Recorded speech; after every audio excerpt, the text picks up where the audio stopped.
এরা সেটা বলতো না। এভাবেই সে মানুষের টাকা মেরে দিত। দ্রুত বিশাল টাকা এগিয়ে আসে, সালের শরীর দিয়ে চেপে ধরে।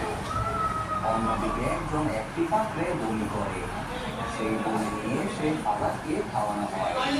তারপর আমরা পিয়াসকে দেখতে পাই, সে তার সামনে দেখতে পায় ফাদারকে। ফাদারকে দৈনিকে কেটানো হচ্ছিল, তার সাথে তার পিঠের চামড়াগুলো উঠে আসছিল। তারপর টিয়া তালিকাকে দেখতে পায়, এগিয়ে যায় তার দিকে। এদিকে জাকির সব জানতে পেরে অনেক কষ্ট পায়, কারণ তিনি সালকে অনেক পছন্দ করতেন। মন খারাপ করে তিনি নদীর পাড়ে বসেছিলেন। হঠাৎ করে তিনি সামনে দেখতে পান আজিজাকে। আজিজাও বেঁচে নেই।